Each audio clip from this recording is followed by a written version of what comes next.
one heart. Oh, let's get together and feel alright. One love, hear my cry. One heart, thanks and praise to the Lord, and I will feel alright. Oh, let's get together and feel alright. Let them all pass all their dirty remarks. There is one question I'd really love to ask. Is there a place for those hopeless sinners who have hurt all mankind just to save their own? Believe me, one love, oh Lord have mercy, one heart. Oh, let's get together and feel alright. One love, what about the one heart? Hey, as if the thanks and praise to the Lord, and I will feel alright. Let's get together and feel alright. Let's get together to fight this holy Armageddon. So when the time comes, there will be no doom. Have pity on those whose chances roasting on.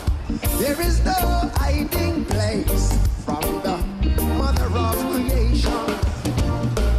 One love, one heart. Oh, let's get together and feel alright. One love, and hear my plea. One heart, thanks and praise to the Lord, and I will feel alright. Yeah, let's get together and feel alright.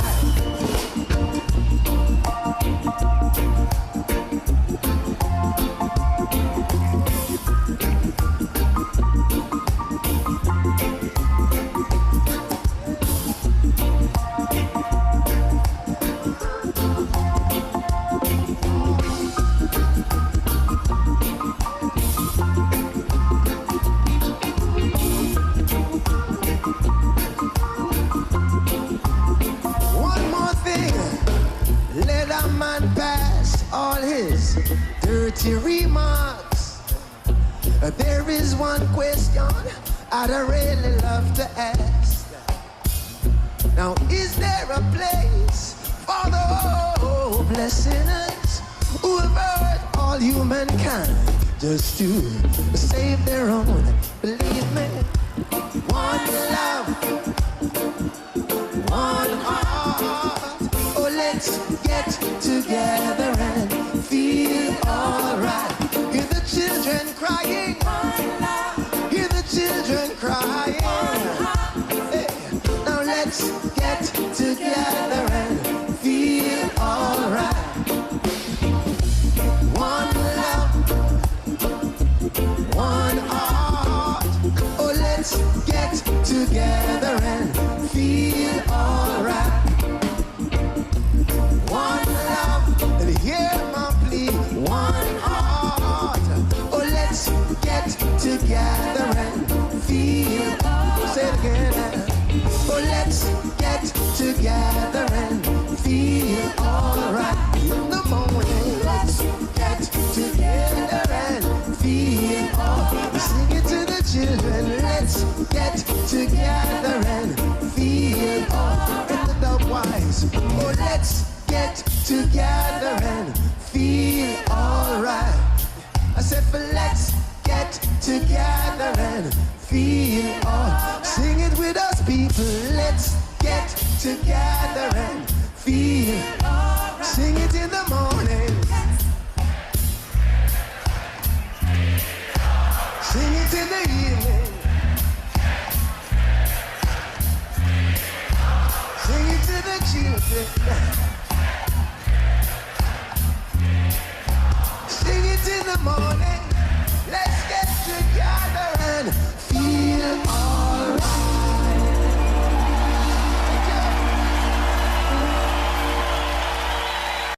drinking warm water before.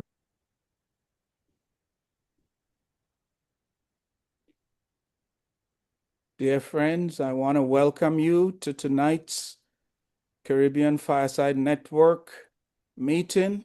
Tonight is a very special night. We would be remembering our dear brother, Mr. Glenford Mitchell. So I want to welcome everyone that I'm seeing on the screen tonight.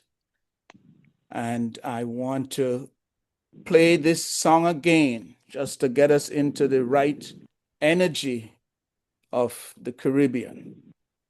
And before I do that, I have to give co-host rights back to my wife because she got kicked out a little bit early. So just want to take care of that, and then I'll reshare that song. Okay.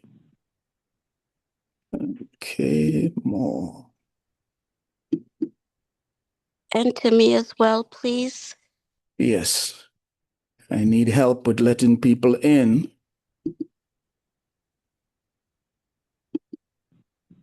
Confirm. And okay.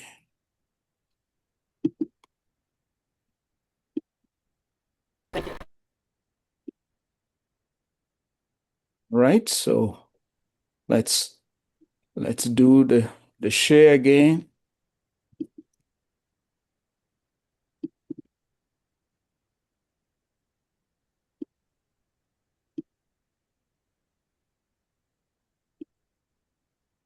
Or bed improves eyesight almost overnight.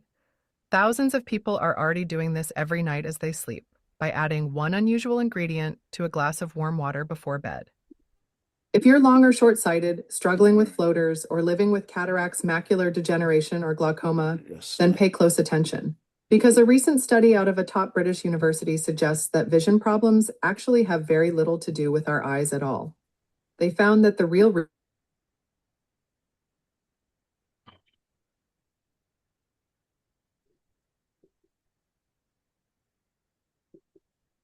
resulting in poor eyesight,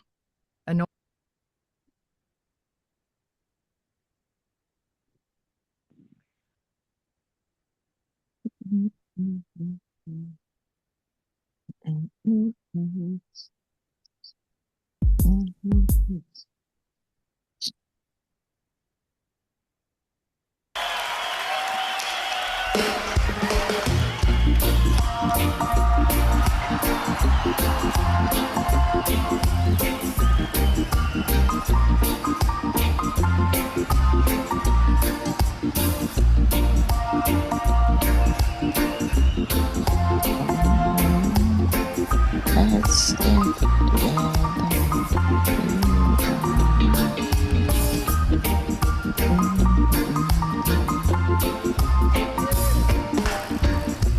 One love, one heart.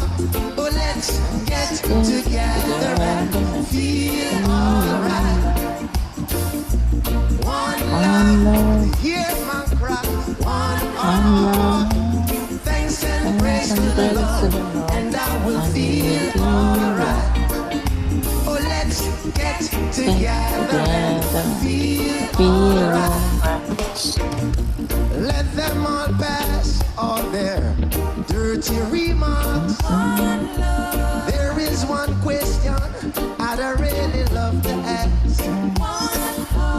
Is there a place for those hopeless sinners who have hurt all mankind just to save their own? Believe me, one love, oh Lord have mercy, one heart. Oh, let's get together and feel alright. One love, what about the one heart? Hey, I said the thanks and praise to the Lord, and I will feel alright. Say it, let's get together and feel alright. Let's get together to fight this holy Armageddon.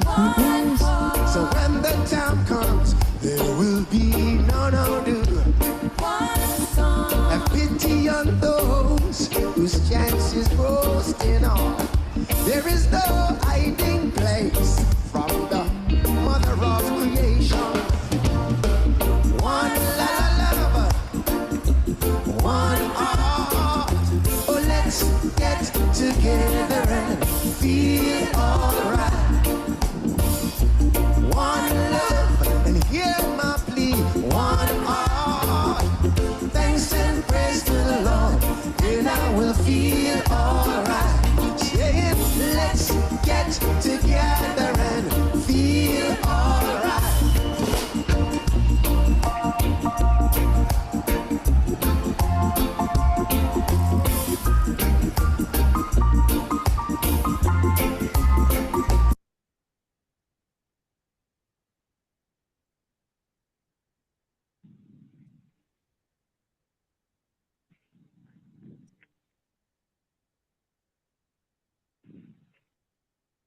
Unmute yourself, Willis. Thank you, my technical expert. Beloved friends, I want to extend a most warm welcome to each of you tonight for a specially blessed edition of our Caribbean Fireside Network Culture Night. Tonight, we shall honor the life of one of the Caribbean's and Jamaica's most distinguished servant of the cause of Baha'u'llah, Mr. Glenford Mitchell. Therefore, kindly sit back, relax, get out your favorite Caribbean drink, water, coconut water, sorrel, ginger beer, etc., and enjoy this evening's program. Later on, the audience will be invited to share reflections on how Mr. Mitchell's life impacted theirs.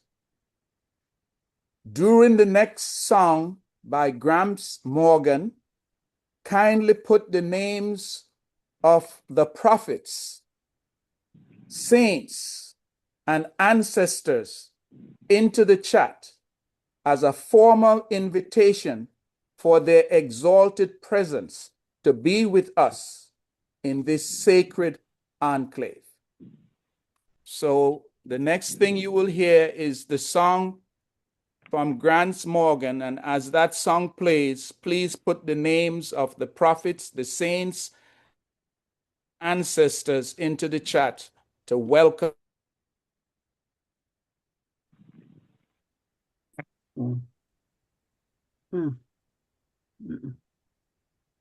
You're muted, Willis.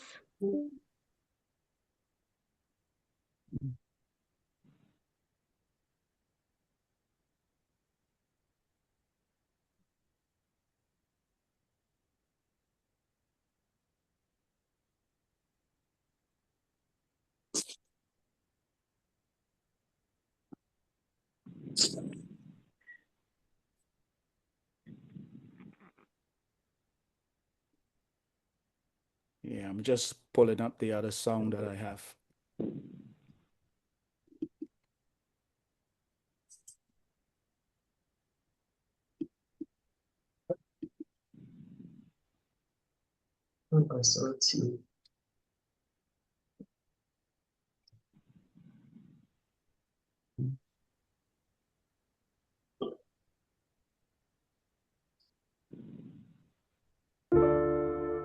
Oh, yeah. Yeah, yeah, yeah. Oh, yeah. If you give a little more than you take, and if you try to fix more than you break, if you're the kind who takes the time to help a stranger in the rain, there's a place for people like you. If you stand up for those down on their knees and lend a voice to those who cannot speak, If you shine a little light, give sight to the ones who've lost their way. There's a place for people like you. I've heard up there the streets are made of gold, and when you get there, there's a hand to hold. I believe when your days down here are through, there's a place up there for people like you. If you walk around with your heart on your sleeve, and if you're trying to be the change you wanna see, if you lay down your life for love so someone could be saved, there's a place for people like you. I've heard up there the streets are made of gold, and when you get there, there's a hand to hold.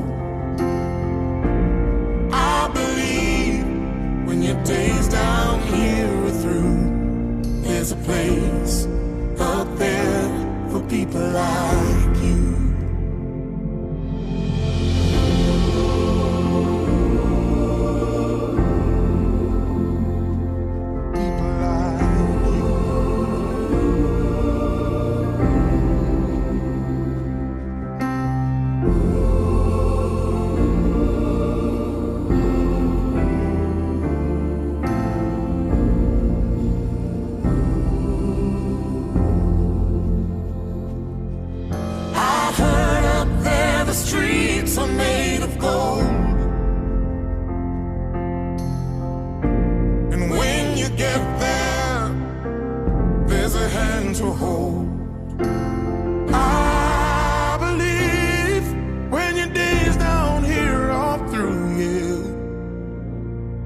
There's a place up there for people like you.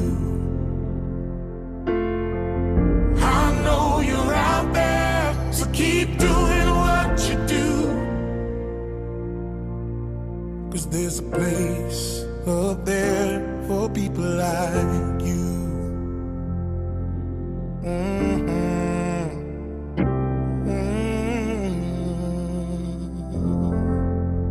Out of many one people we are.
circle around your Lord. Circle round. In adoration, circle around your Lord.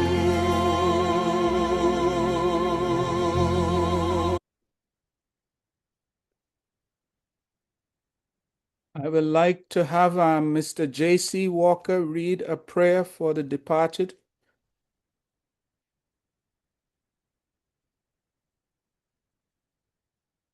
Okay, Willis.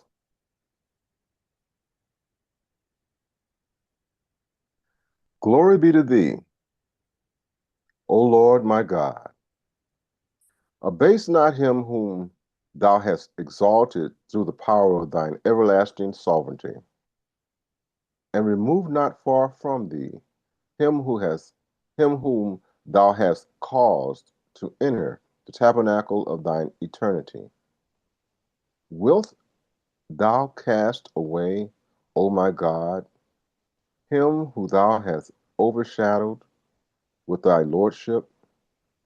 And wilt thou turn away from thee, O my desire, him to whom thou hast been a refuge? Canst thou degrade him whom thou hast uplifted, or forget him whom thou didst enable to remember thee? Glorified, immensely glorified art thou. Thou art he who from everlasting hath been the king of the entire creation and its prime mover, and thou wilt to everlasting remain the Lord of all created things and their ordainer.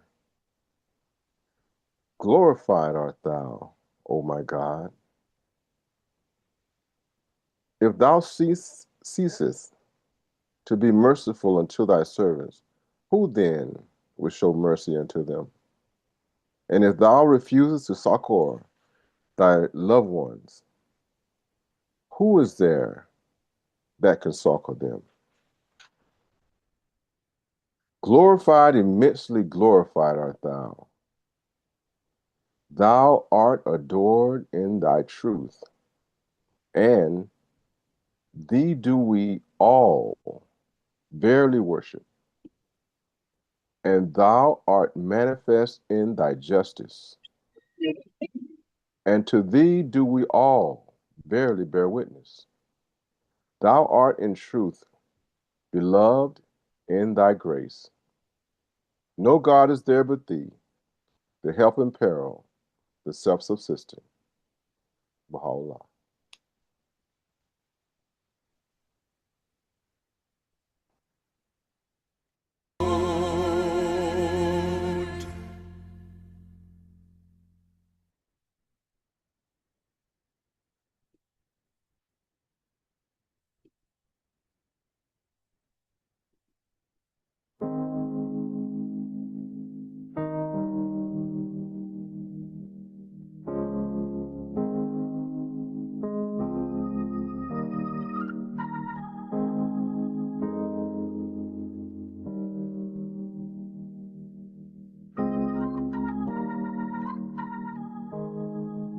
Brother, keep on sowing the good seed. The fruit of the good seed will grow.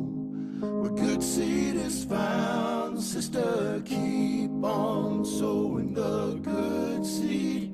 For some of the good seed will fall on good ground. The incorruptible seed is the infallible word. It bears fruit when it's planted in fertile earth. When you sow in the seed, some will fall by the way. The birds from the sky will come and take it away. These people listen, but they're not receiving. up just to be seen, but don't be discouraged, brother. Keep on sowing the good seed. The fruit of the good seed will grow. Where good seed is found, sister, keep on sowing the good seed. For some of the good seed will fall on good ground. In a field full of stone, no fruit can be grown. When the word goes in one ear and out the other, it's gone. Many people are torn, they're being choked by the thorns. Life is squeezing their faith, keeping them weary and worn. They get the good seed, but choose not to believe. And you cannot make them change, but don't be discouraged, brother. Keep on sowing the good seed. The fruit of the good seed will grow. Where good seed is found, sister, keep on sowing the good seed. For some of the good seed will fall on good ground.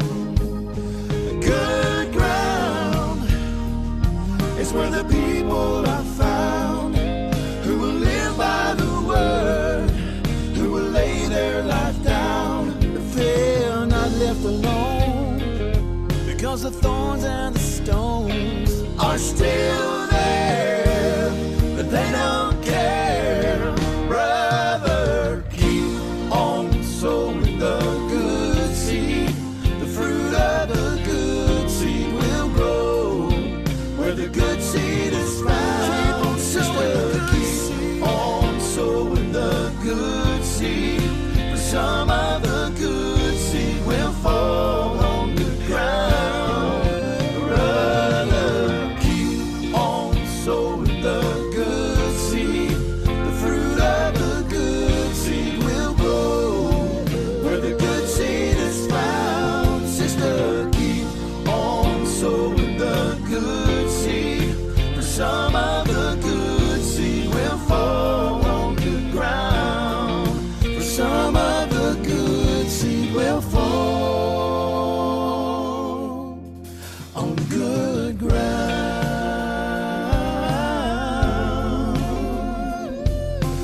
People keep on sowing the good seed.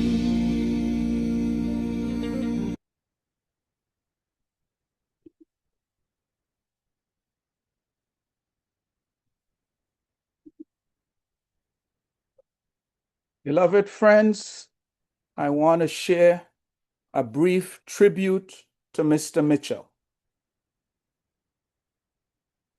Born a gem with initials GEM, Glenford Mitchell is one of Jamaica's most illustrious Baha'is.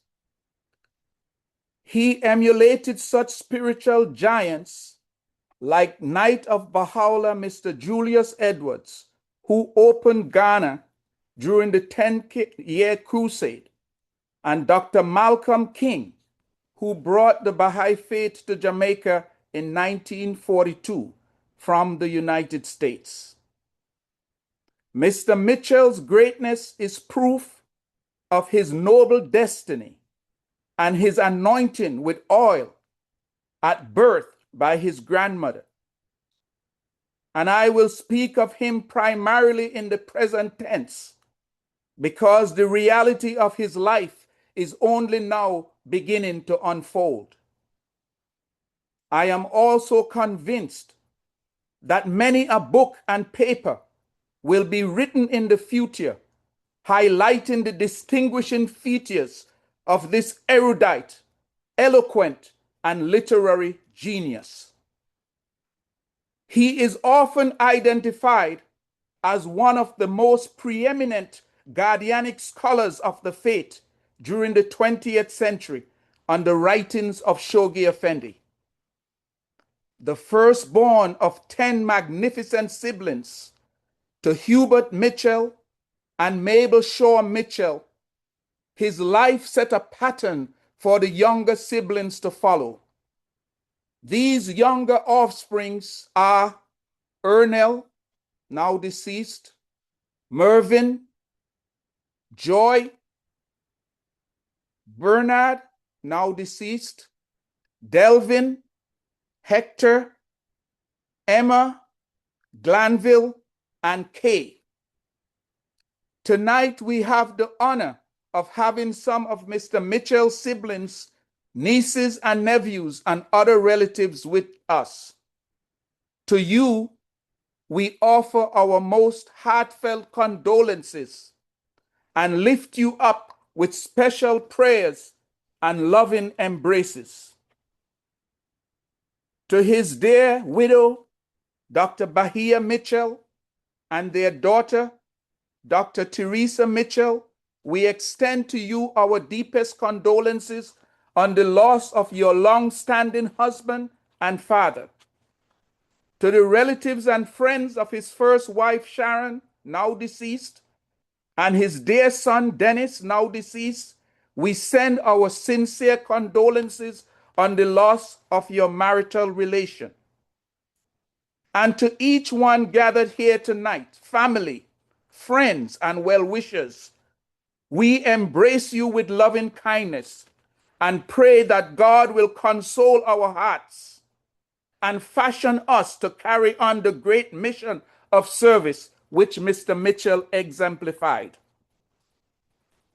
Mr. Mitchell spent his early childhood in Brighton District in the parish of St. Elizabeth in Western Jamaica, before moving to the capital, Kingston, to be raised by his uncle, Mr. William Mitchell, and his wife.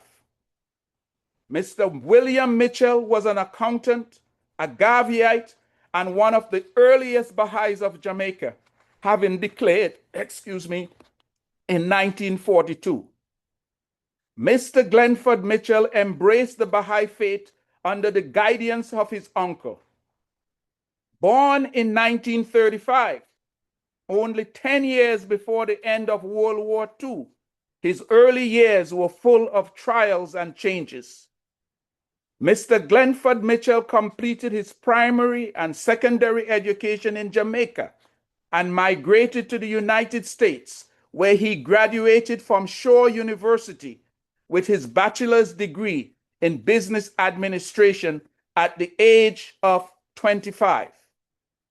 Mr. Mitchell then entered Columbia University in New York and graduated with a master's in journalism degree in 1962.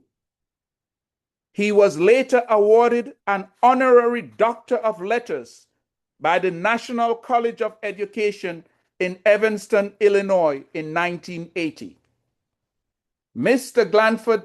Glenford Mitchell worked professionally as a journalist and as an English and journalism instructor at Howard University. In 1967, Mr. Mitchell became the managing editor of the Baha'i World Order magazine. And in 1968, at age 33, he was elected to the National Spiritual Assembly of the Baha'is of the United States as its secretary. He served full-time in that position for 14 years before his election to membership on the Universal House of Justice in 1982 as one of its 9 ministers. Mr. Mitchell served in that capacity for 26 years until his retirement in 2008 at age 73. In his retirement, he returned to the United States and settled in the Washington, D.C. area. From there, he traveled widely throughout the USA, the Caribbean, and Europe, speaking with multiple Baha'i communities, including the Baha'i Black Men's Gathering in Green Acre, Maine.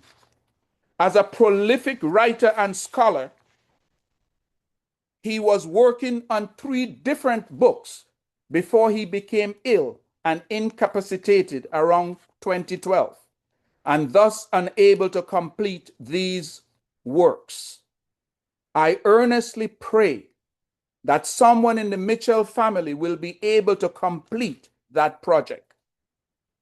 I first met Mr. Mitchell in May of 1986 during my first pilgrimage to Haifa, Israel. Less than a year later, in January 1987, I migrated to the United States. And in 1991, I was married to my Jamaican wife. No one ever told me that when you marry a Jamaican spouse, that you were actually entering into 3 marriages. One to the spouse, one to the spouse's family, and one to the Jamaican culture. I learned that awakening lesson over 28 and a half years of marriage to my first wife, Beverly March Boris. She would often say, "Simi and come live with me are 2 different things. Wanna meet you, not pass you. And have you, no wanty. And wanty can't have you." Beverly was a spiritual sibling to the Mitchell family, and she was closest to Mervyn, whom she called her big brother, and to Emma, her dear sister. In New York, especially after we moved to Mount Vernon, we socialized and served with the Mitchell siblings, often going dancing to Caribbean music in the Bronx and New Rochelle. When Beverly and I were called to serve in Haifa, who took us to the airport? It was none other than Big Brother Mervyn. Beverly had the bounty of serving as one of Mr. Mitchell's 2 secretaries during our first 2.5 years in Haifa, from March 1997 to October 1999. I would describe Mr. Mitchell as a serious man, not prone to idle talk or inconsequential conversations. He did not try to bend fate or force destiny. He rather danced with the unfoldment of the divine will and accepted the burden placed on his life by the Almighty Ordainer. He was effusive and profound in his elucidations, whether oratory or in script. The entire family can be described as some of the most kind, peaceful, and compassionate people that I have had the bounty of calling friends and spiritual siblings. I remember one night when Mr. Mitchell was invited to socialize and speak to our Caribbean club at the Baha'i World Center. Someone asked him what was his favorite food. He replied that he ate to live, but did not live to eat. In acknowledgement of his superior writing skills, Mr. Mitchell was the principal drafter of many of the most consequential communications of the Universal House of Justice during most of his time serving that supreme institution. Ultimately, it is the spiritual potency of the man that inspires my admiration of his service. He is humble, focused, faithful, confident, and orderly. These are some of the spiritual virtues which exemplifies truthfulness, circumspection, wisdom, order, and obedience to the commands of God and Scripture. In one of my most memorable instances of his reading on a holy day in Haifa, he read these words of Baha'u'llah. God hath likewise, as a bounty from his presence, abolished the concept of uncleanness, whereby diverse things and peoples have been held to be impure. He, of a certainty, is the ever forgiving, the most generous. Verily, all created things were immersed in the sea of purification, when on that first day of Rizwan, we shed upon the whole creation the splendors of our most excellent names and our most exalted attributes. This verily is a token of my loving providence, which hath encompassed all the worlds. Consort ye then with the followers of all religions, and proclaim ye the cause of your Lord, the most compassionate. This is the very crown of deeds, if he be of them that understand. End quote. This concludes my brief glimpse into the life of Mr. Glenford Mitchell, one of Jamaica's most preeminent citizens, who subsequently made the United States of America his home and served both and the world with magnanimity. He is from a people whom history may regard as the most impactful group of Africans on planet Earth during the 20th century. He is from the land of Marcus Mosiah Garvey, of Robert Nesta Marley, of Colin Powell, of Usain Bolt and Shelley Ann Fraser. He is from the land of wood and water, of reggae music, with the motto, out of many one, and with the welcome refrain, one love. May God's peace surround our dear brother Glenford in his heavenly home, and may we all live in peace. Thank you.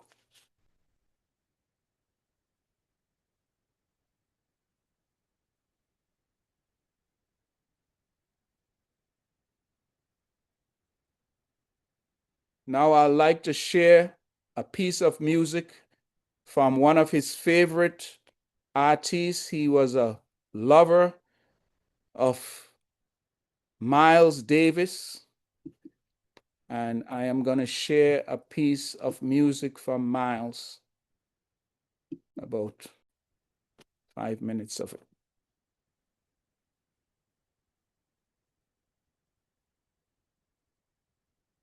The music written by Miles Davis, he calls So What?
And now we are going to hear the voice of the man himself for about another 10 minutes. And after that, we will have reflections that I would guide in about 10 minutes. We'll listen to Mr. Mitchell's voice. That's the news from the World Center about the projects. We are receiving very encouraging responses from the friends around the world about the 4-year plan, and we expect that there will be a mighty push for the results that are expected, and that you will be very much a part of that push. All right, now friends, I really want to talk to you seriously this evening, and let me get to it. As I was thinking about what I might say, I was some weeks ago at home alone, and I'd been asked by your assistant secretary to give a talk here, and I was wondering what to say to you. And so I was thinking of all of the wonderful achievements of the American Baha'i community over the years, and of the challenges that you face now, of the great potential for growth in this country, and for all of your activities, the seeming slowness of things, even though you're doing a great deal. I read reports, and there are many activities. The friends are engaged in all kinds of projects, teaching projects and proclamation projects and God knows what. And so I was wondering, why is it that we are not having a greater expansion in this country? And as I thought about it, of course, inevitably my mind ran to the messages of The Guardian. So a question popped up in my mind, and that is the question that I will begin my talk with. And the question is, whatever happened to the double crusade? Whatever happened to the double crusade? This question is highly relevant to the 4-year plan on which this community is now embarked. And so I repeat, whatever happened to the double crusade? Whither the army of light? Where have all the soldiers gone? The answers to these questions, or to the main one in any case, rest with each and all of us, all of you, as we traverse the short stretch of the 4-year plan. It is a most critical and exciting stage in the evolution of the divine plan. We have come to this stage now, and the House of Justice is expecting great things of us all. At the outset of America's systematic response to the tablets of the divine plan, Shoghi Effendi challenged and urged the American Baha'is to pursue a double crusade. And what was this?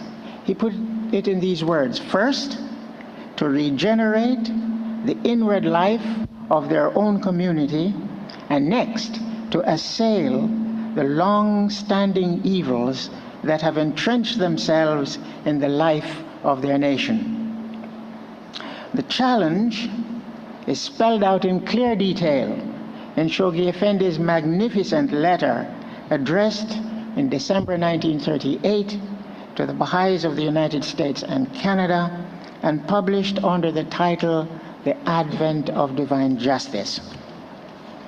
This masterful statement of spiritual and practical guidance, of moral instruction, and of historical insight stands as a singular legacy of Shoghi Effendi to the American Baha'i community. For as I have been given to think or believe, if the tablets of the divine plan is the charter, the mandate of teaching, The advent of divine justice is the manual, the handbook of teaching, a veritable guide for all seasons and for all the time leading up to the golden age of the Baha'i dispensation. The abiding importance of this letter to the progress of the American Baha'i community cannot be overestimated. And I wonder sometimes how much we use it and how much we refer to it. It is, however, not my purpose here to review this letter, but rather to acquaint you with the orientation of my thoughts and to draw upon its contents in pursuit of my theme, which is really the 4-year plan. We should concentrate on that. It seems to me that every time that we are called upon to execute a new plan, we have to reorient ourselves to fundamentals. What really does any of us possess that enables, do any of us possess that enables or that renders us capable of responding to such a call? There are two things that come readily to mind, at least to my mind. The consciousness of our own existence, the consciousness of our own existence, and the consciousness of the love of God. Remember what Baha'u'llah says in the hidden words, veiled in my immemorial being and in the ancient eternity of my essence, I knew my love for thee. Therefore I created thee, have engraved on thee mine image, and revealed to thee my beauty. So, existence and love. Then these imply two kinds of, well, I'm thinking through this with you. What do we do with these possessions, this consciousness of our existence and this consciousness of God's love? It seems to me we do two things. We strive to know God and we worship Him. We strive to know Him and we strive to worship Him. It's an expression of love, of course. As Baha'u'llah says, love me that I may love thee. If thou lovest me not, my love can in no wise reach thee. So this is a divine reciprocity in which we are involved. This consciousness enables us to fulfill our purpose, it seems to me, to carry forward an ever-advancing civilization. And how do we do this? First, by recognizing the manifestation of God for this day, and second, by obeying His laws and ordinances. These 2 points are made in the opening paragraph of the Kitab Aqdas, as you know.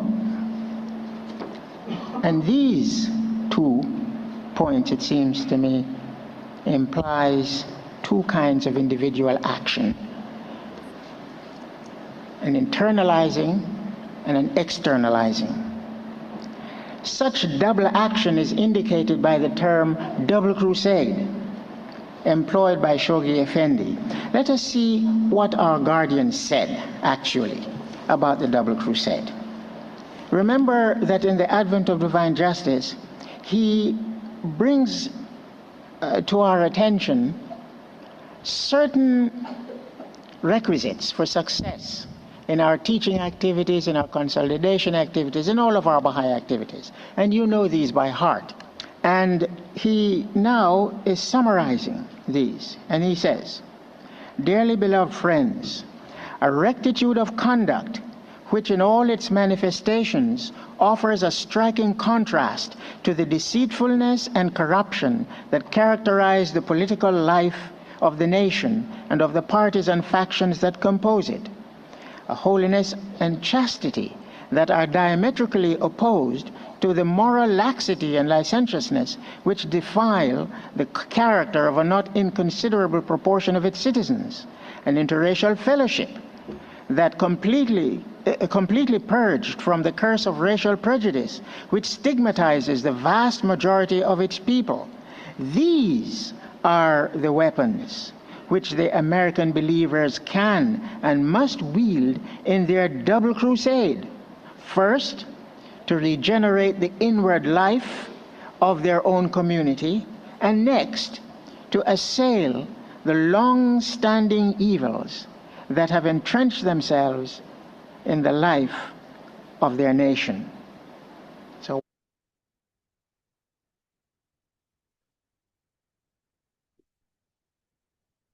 So, dear friends, that talk is The Spiritual Destiny of America, and it's on YouTube, so any of you can pull it up and listen to the rest of it. So again, I just want to thank everyone, especially the family members who are here. We have siblings, we have niece and nephew, and we have other relatives from Mr. Mitchell's family who are here. And I want to give those siblings who are here and would like to offer a reflection, a memory of the impact of their dear brother on their lives. You are going to have the first reflection. And you know me, I will call on people if you're shy. And the one that I'm seeing now first is my sister Emma, so I'm calling on her. Emma is there in Georgia with her dear husband, David, and these are true family. Anytime I'm in Georgia, I am welcome to stay at their home. And Pat, we have an invitation for Mr. Mitchell's memorial, which will be at the end of March, for both of us to stay with Emma and David. So Sister Emma and David, both of you, because David is the brother, so both of you can make a comment about the life of your brother and the impact that it had on you. Thanks. Go ahead, please. I told you I wasn't prepared to say anything and I wasn't going to say anything. I would just listen to everybody. I just want to thank you for the tribute you read, and I know the family. I'm not sure everyone is on, but I do not know the family would like to have a copy, a hard copy of, because you spoke about him as if you were born in the family, and I thank you for that. Some things I don't know because I'm one of the last kids, the third to last, so I honestly met him in 1971.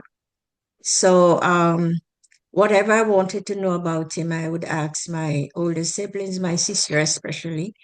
And hearing from the Baha'is, like what you just read, most of it I don't know. So I'm just grateful, and he really impacted our lives. And I thank him for the legacy he left behind and for us as his siblings and relatives to follow. And thank him for the life he lived. And I'm so proud to be his sister. And I'm sure the other two sisters, I'm not sure if they're online because they live different places, if they're online. And I'm so grateful to the Baha'i community for respecting him the way they did or still do, although he's gone. And just proud to be his sister and learning a lot. Since he passed, I've learned much more about him than when he was alive. As I said, I was, among the last kids. So, thank you all for really respecting him so much. And as a matter of fact, if he didn't live the life to be respected, then it would not have happened. So I'm grateful to my parents. They're late, and I wish they were here. They're having a good time now. I wish they were here in person to hear the life that he lived that impacted people all over the world. And I wasn't prepared, so I am just grateful to all the Baha'is and for you for hosting this and for making us feel proud of having a brother like Glenford. Thank you. Well, you spoke from the heart, my sister, and the best speeches are those from the heart. Thank you. Is my brother going to say a word about his brother? Well, my dear beloved brother-in-law, I just love to be around him. He was a joy to be around, and I always enjoy his company. So I don't have much to say because I didn't prepare anything either myself. But I love the program you put on tonight for him. It's really nice, really nice. I enjoyed it, and thank you so much for it, and for all the friends that are online. We thank them. You're most welcome. And this is the manifestation of true love. You know, Yes. it was while I was writing this tribute yesterday that I realized how deep the spiritual connection is between the two families. And I had to claim him as a brother because Yeah, I've claimed Emma and Mervyn for so many years. So yeah, yeah, yeah.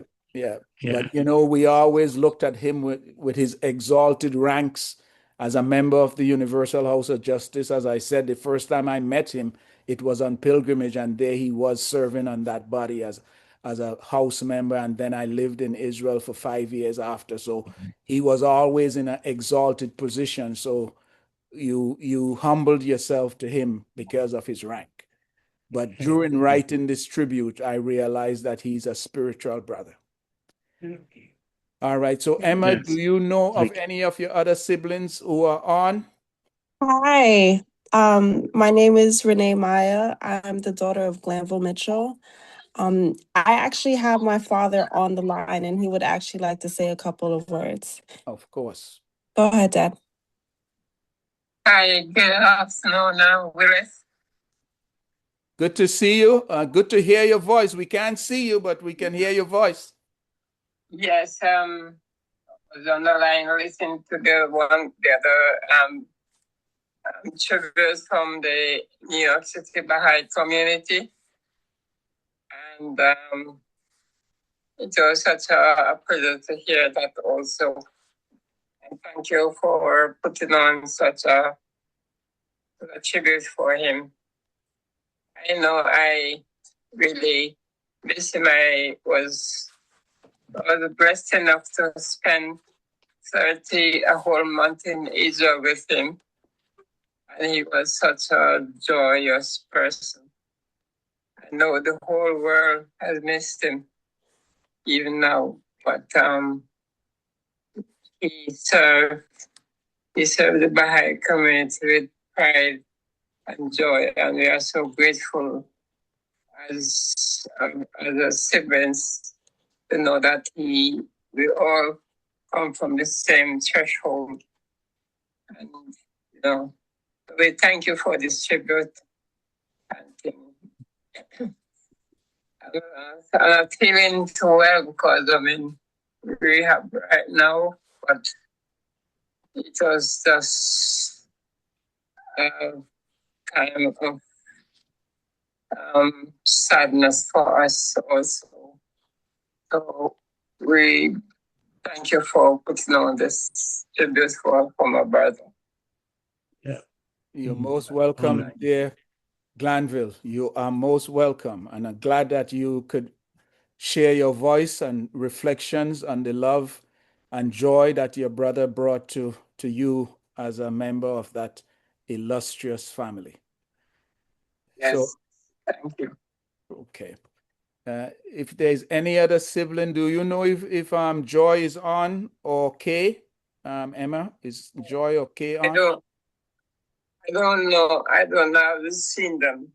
All right, no my, problem. my daughter is on it. She wants to say something also because she was and her name is Maya Mitchell. Hi, everyone. Go ahead, Dad. I remember when my brother met her as a little child. He thought he suggests to her that she becomes a journalist and she must read the New York Times all the time to get the good news from it. And it will help to elevate her. And I'm really proud that I myself taught her about prayers and stuff. And up to now, she has have those in her memories to recite at nights and stuff like that.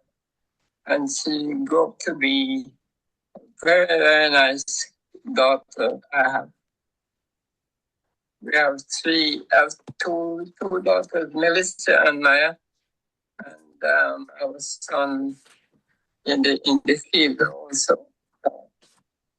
We thank you. All right, you're most welcome. So Renee, you have your chance to share now as one of the nieces, and hopefully if there's a nephew here, we want to hear from one of them. Thank you so much. So it's actually so crazy just because the beginning of my college career, I did start off doing journalism. I've always had a nick for like reading the news, figuring out what's going on in the world.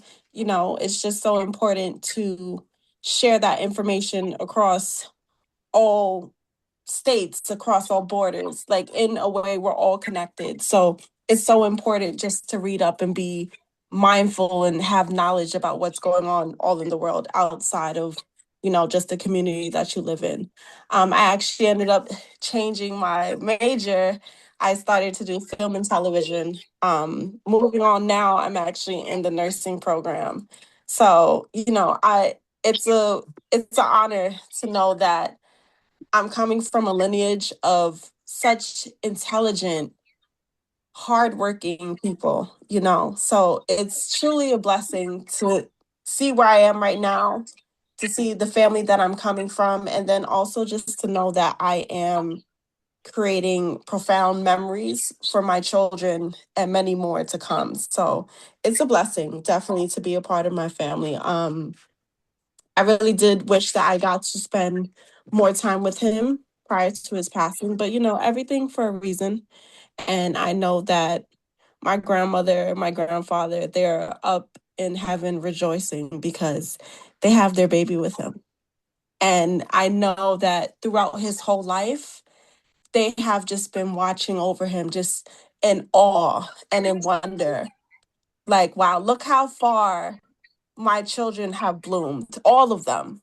All of them. So it's literally such a blessing. And, you know, I'm super grateful. I love my family. And whatever is sent to try us, we will always overcome it. Yes. So that's it for me. Thank you so much. And we love you too. Love you, love you. Yep, you were well trained by your uncle. Absolutely, Your absolutely. confidence and spiritual assurance. That is how he lived. That is how he was. So even though you didn't spend a lot of time with him, you really inculcated the essence of his spirit. So thank you for sharing. Absolutely. Thank you. Thank And you. I also want to say a special thank you to Clyde. During my time of working at one of my locations, I met Clyde and I honestly fell in love with her. Just such a kind-hearted being, you know? So I had no idea that she had connections to the family. So it's not until we actually got to speak and everything, she was just like, wait a minute, I know your uncle, I know your father, I know your aunt. So I thank her so much for the times where like dad wasn't physically present with me, but of course we would always talk. Clyde was still there and she would give me teachings about the Baha'i. So the knowledge about the faith still continued on. So I'm truly grateful for everybody that's here. I'm grateful for the community that you all have like opened me up to. So thank you so much. I truly appreciate it. All right. Well, your Aunt Clyde is here to support you too, so we may hear from her later on. Yes. All right. Thank you. Do you know if any of your nephews are here? Or your cousins or any of your nephews, Emma? Any of them? I don't know. I don't know if Steve is here or Michael. I don't know. Can't see them. All right. Okay. So I want to move from the relatives to the Jamaicans. and I'm gonna call on Dorothy if she's still here because she I think knows Mr. Mitchell longer than any of us. Yeah, Dora's like a sister. Yeah.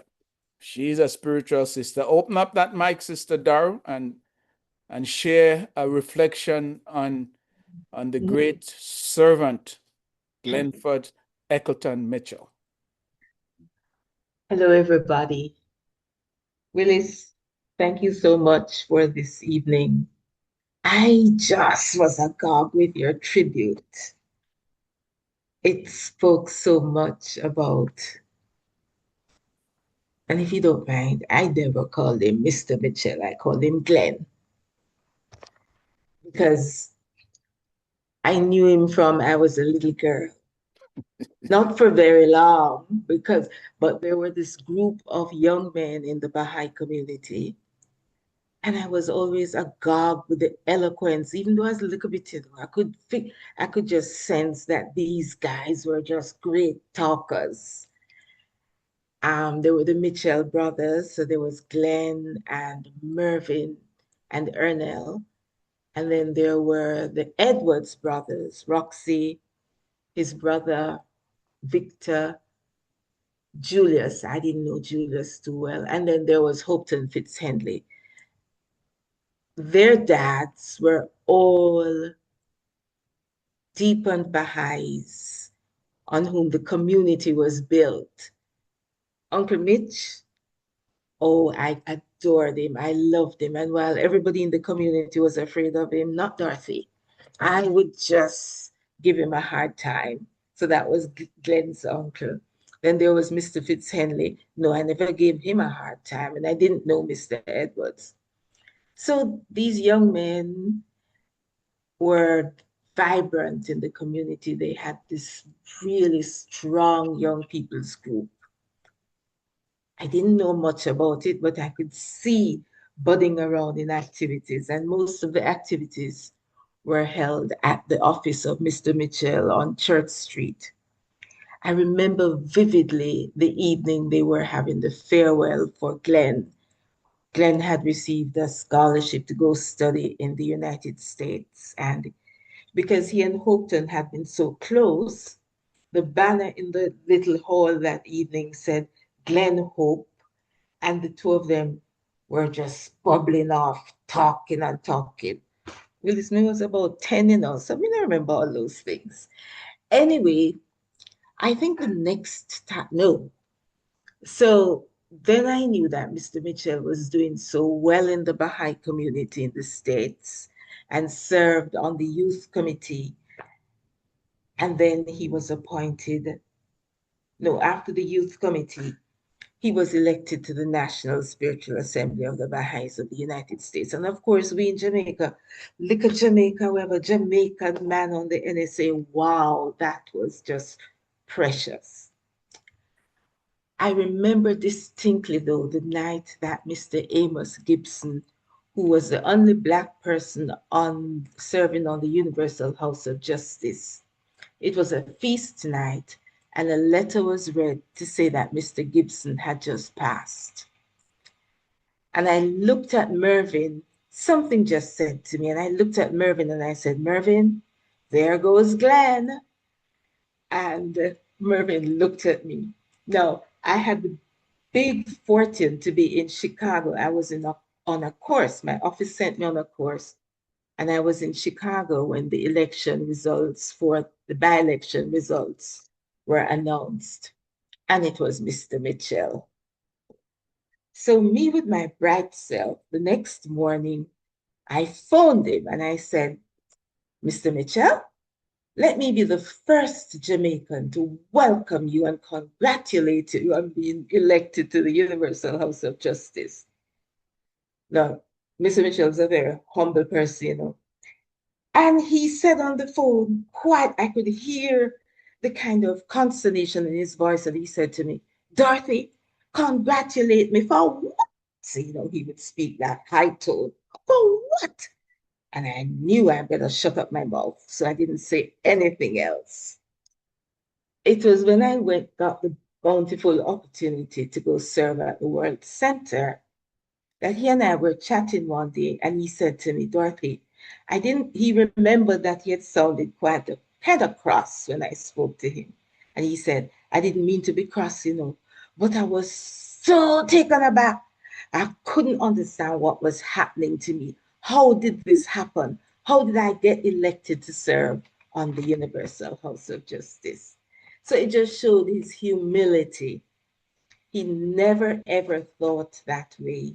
But I was just elated that the Baha'i world thought that this Mr. Glenford Mitchell could be elected to serve on the Universal House of Justice. Then I'll tell you one more little experience. When I was serving, you know, the House members and the ITC members give talks. I think it was 2 Fridays a month, there would be talks in the multipurpose room. And this particular time, Mr. Mitchell was going to be the speaker. I don't know if he's the one who asked them to let me chair the meeting. I am saying, Lord, chair this meeting with Mr. Mitchell.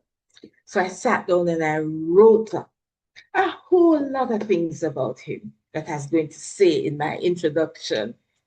So we're sitting there waiting for Mr. Mitchell to come. And he comes to the door. He came to the door and he looked at me and he called me. So I got up and I went out to him. And he looked at me, he said, Dorothy, don't say one thing about me except to say I'm a member of the Universal House of Justice.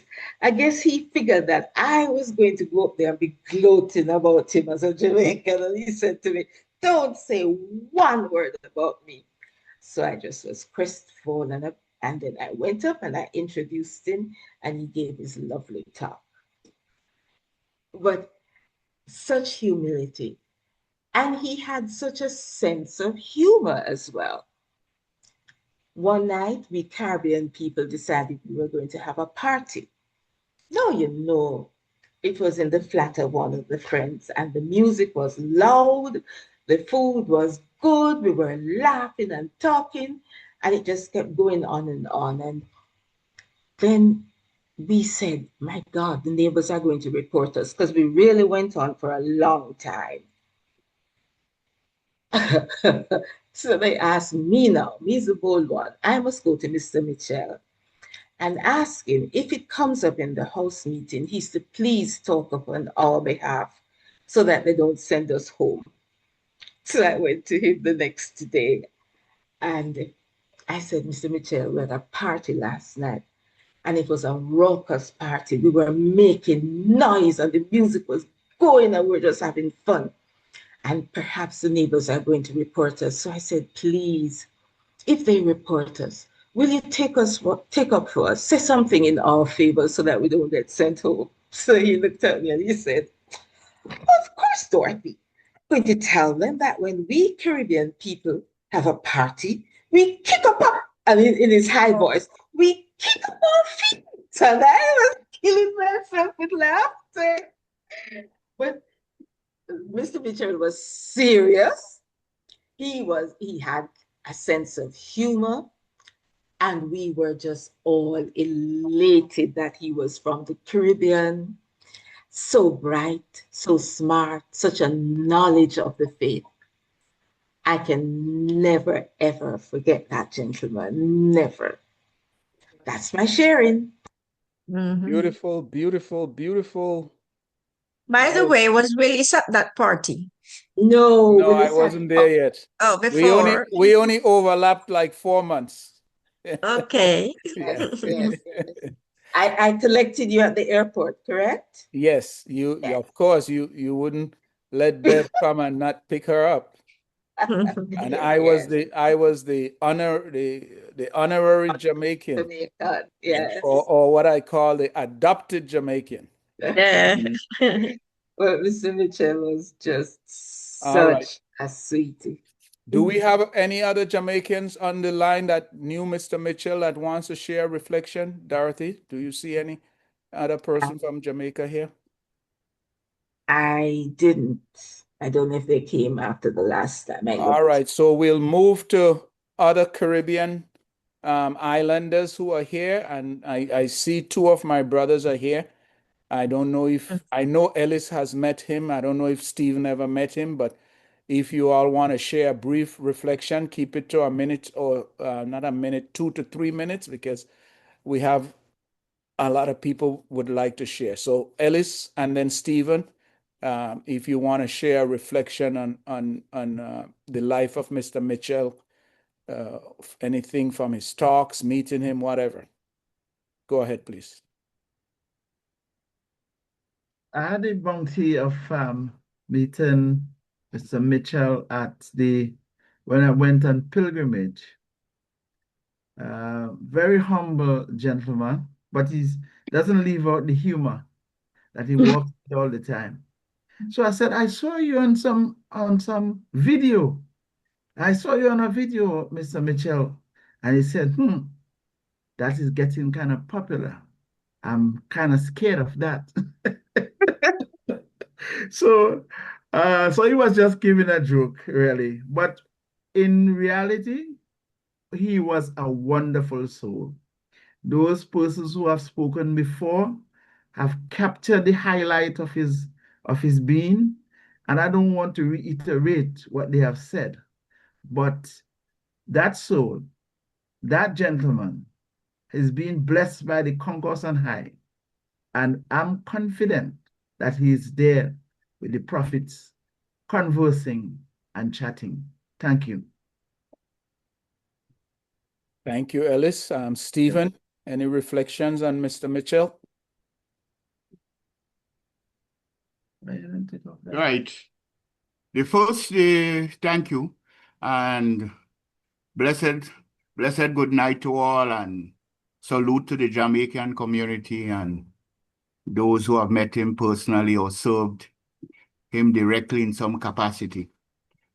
The first time I heard and saw Mr. Mitchell was on a film in which he spoke at a summer school in the United States. I think the film was entitled It's Just the Beginning. And he spoke.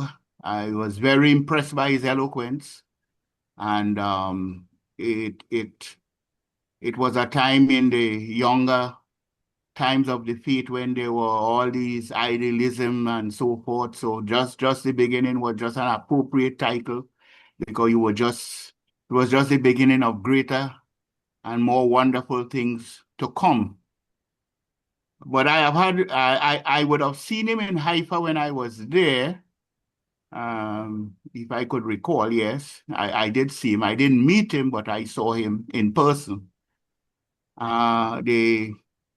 I've had two spiritual encounters with Mr. Mitchell, which I will relate. I'll make it as short as possible. When we were young men, young students at high school, and I think, we were youth. There was a gentleman in our community who always made the joke that when he dies, he wants us to bury him. Well, we didn't take it seriously because that was the furthest thing from our mind. And I didn't even think I'll be nearby, perhaps when he passes away, to attend his funeral and so forth. But it did happen. I was living on the island of Trinidad. I was called by my sister-in-law, Patsy, say that this gentleman has passed, and he has requested, before he passed, he told his family he wants the Baha'is to bury him. So I took the flight from Trinidad to Tobago, but I was all nerves before I left Trinidad because the family they were kind of let us say prominent, and religiosity was perhaps a complex issue where they were concerned. But as I was about to leave my house to go on this trip to Tobago to attend this funeral and to participate in the ceremony, I just felt the spirit of Mr. Mitchell entered into me. And I was as fearless as I could be, traveling that distance from Trinidad to Tobago, participate in that ceremony which the family was most happy and satisfied with. And I was so enamored by the experience that I thought there would have been a continuation of that spiritual encounter. But as the funeral was over, the spirit departed. I was back to my normal self. I was disappointed. And the other experience is when serving on the National Spiritual Assembly, I was elected the secretary of the National Spiritual Assembly, something that I never dreamt of, never desired, never wanted. And I just thought it was not something that I can do or will do or should do and so forth. And then I had a vision, which my friend Ashmead only reminded me of this thing about a couple of weeks ago. I forgot all about it. I had a vision in which Mr. Mitchell came and said to me, you should take up the service of Secretary of the National Spiritual Assembly and remain as long as you are required to serve in that capacity. And that's it. That's all I can say, besides enjoying all his wonderful talks and so on, and all the education and edification he provided to the Baha'i community over the years. Great man, exceptional man, one of the giants of the dispensation, I will say. That's it. Thanks. Thank you, Stephen. And we have another Caribbean person, Ashmead, with his hands up from Trinidad also. So Ashmead, go ahead, 2 to 3 minutes. Good night, everybody. I have very poor lighting on my end here, so I won't turn on my camera. I want to just share two things about Mr. Mitchell. I was on pilgrimage in 2023. When we went on that day, when we went to the archives building, there's this reception center below the main hall of the archives building. And I was down there. There was some pieces of art on the wall. There was one in particular that was extremely beautiful. It was of a branch of a tree that had this magnificent texture and gorgeous colors. And I asked, well, who's actually the guide or the person who was in attendance saw me looking at this painting, and she said, that's Mr. Mitchell's work. And it was absolutely, absolutely gorgeous. So that's another talent that this great man possessed, which perhaps many of us are unaware of. He was also an artist. The other thing I'd like to share is that Mr. Mitchell, I consider to be one of my heroes.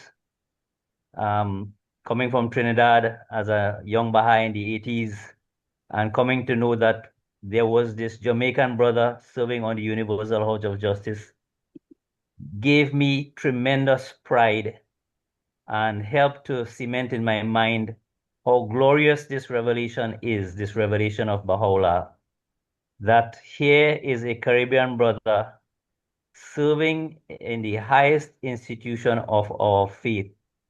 It brought immense joy, immense pride, and in addition to that, it's the way he carried himself, as everyone knows, his dignity. He had this honor about him, and it was just magnificent to see him there and to see him serving in this capacity.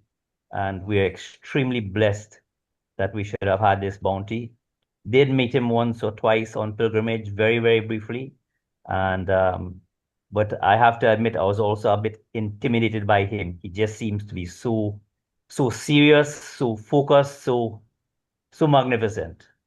And that's what I'd like to share. Thank you, everybody. Thank you, Brother Ashmead. And now there is somebody sharing something on a screen. I think the name says Everly's screen. Could you take that Sorry, off? I was supposed to, I was trying to delete that. I was trying to share in chat. It was a unique picture of Amos Gibson since his name came up. Oh, that's Mr. Gibson? Arizona. That's Oh. Mr. Gibson. Oh. And Doc Whitesinger, a Navajo medicine man. Okay, well, that is good. That is good that that's up. So thank you. But if somebody can delete that, I don't know how No, to. it's all right. I guess it got off now. All right, so I wanna. I met Mr. Gibson in Phoenix, Arizona. I'd become a Baha'i in Flagstaff at university, and we had driven to Phoenix because there was a meeting. I had just become a Baha'i recently, and we came to listen to Mr. Mitchell talk, and I was so impressed. I'd never heard anyone speak so eloquently in my life, even university professors. But I also recall when he came to Southern Africa, he started his talk with the fact that he would not have come if Ali Naqshbandi hadn't come with him to protect him.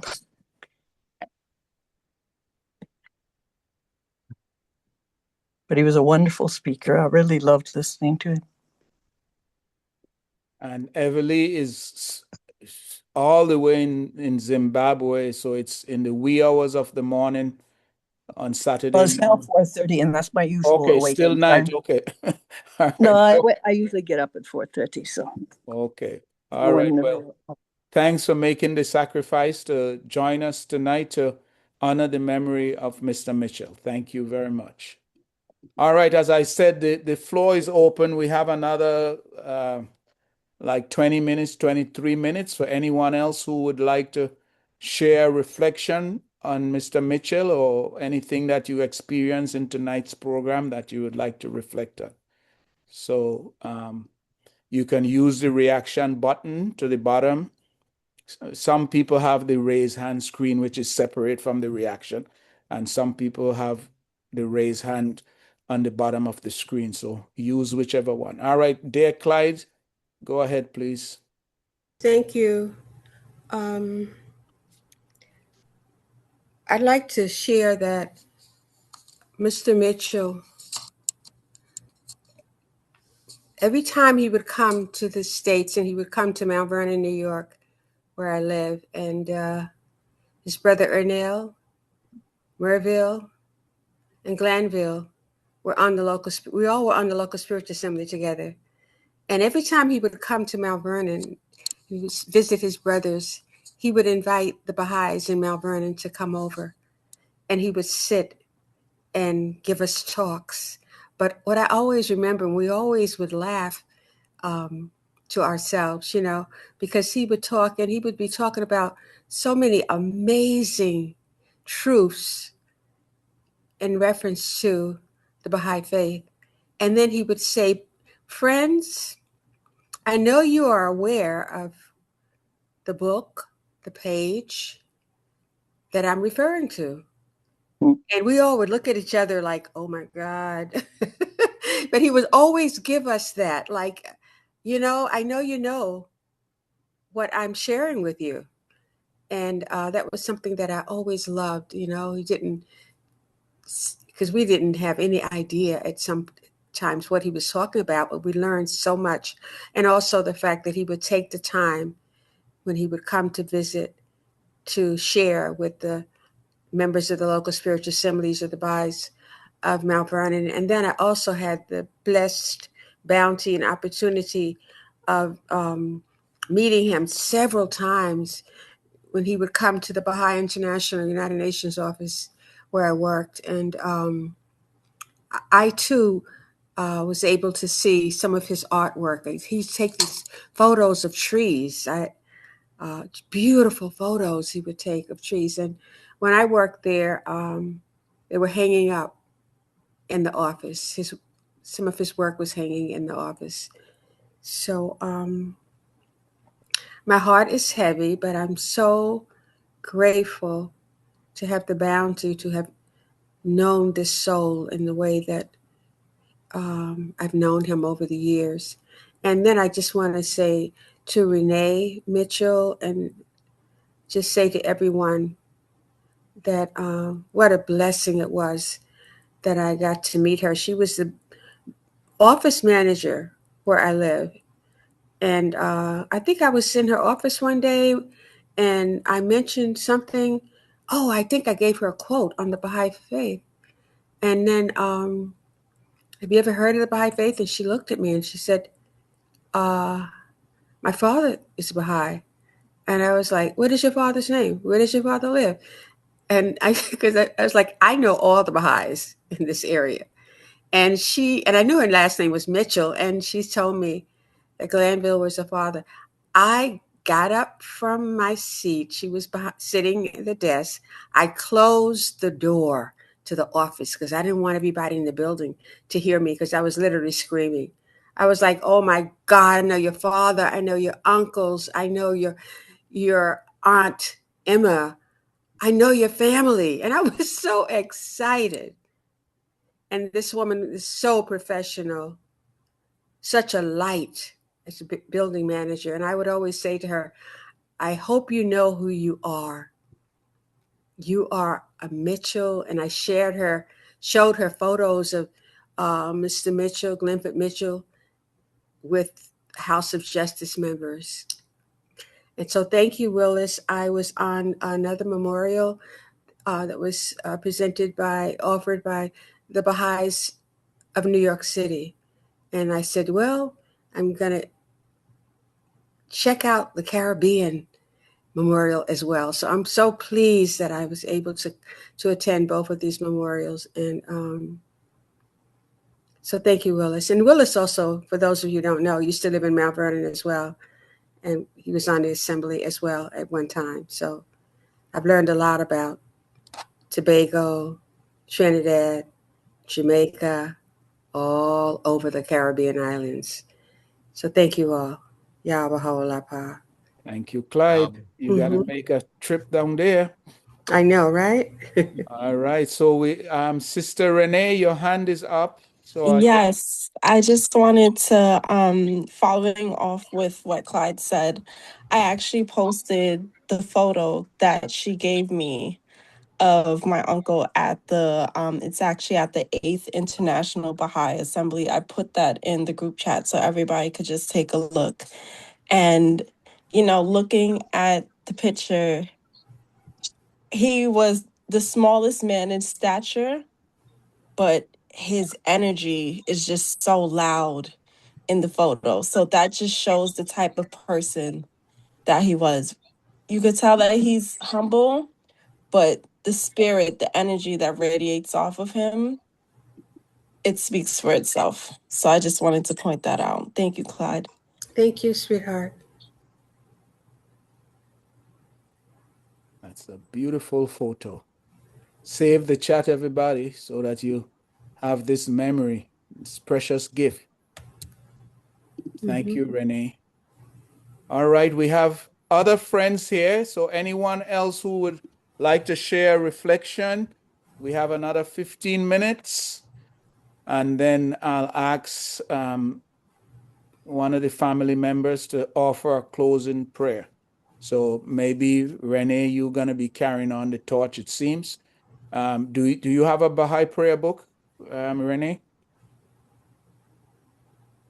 No, I actually do not, but my father does. Let me see if he's up for closing us out with the prayer. How do you feel, Dad?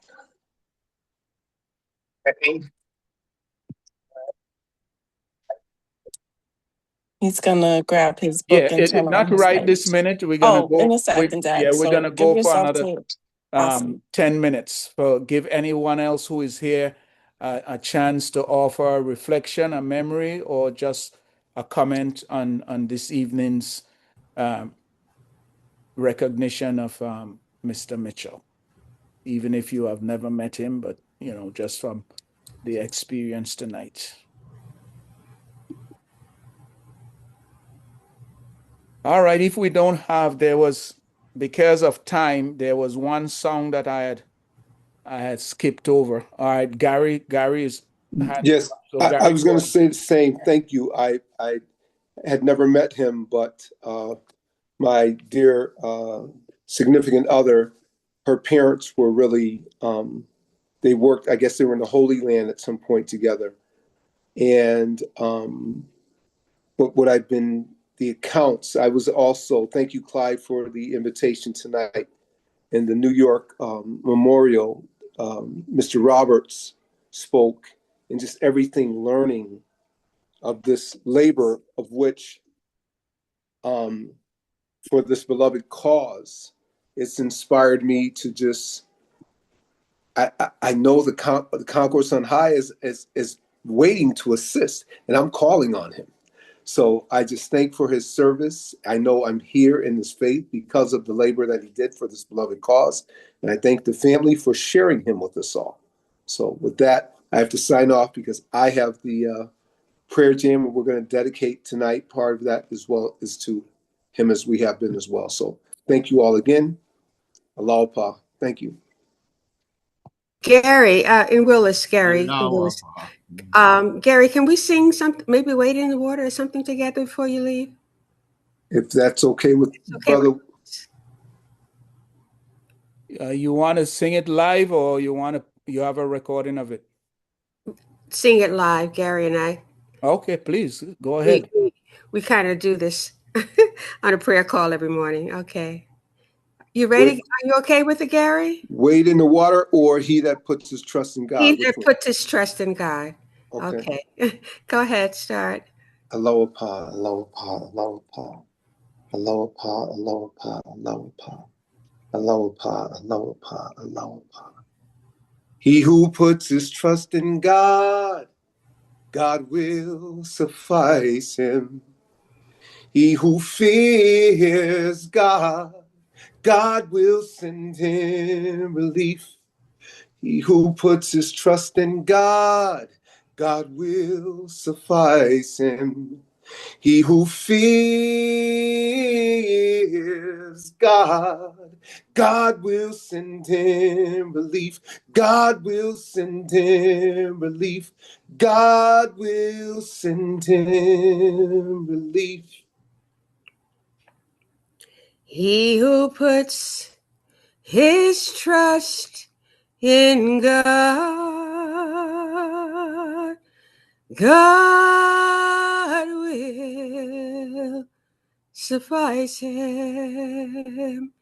He who fears God, God will send him relief.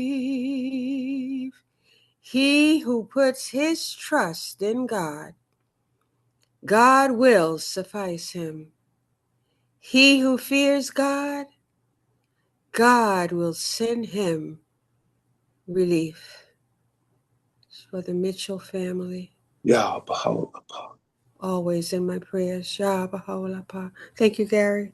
Thank you, beloveds. Love you all. Aloha.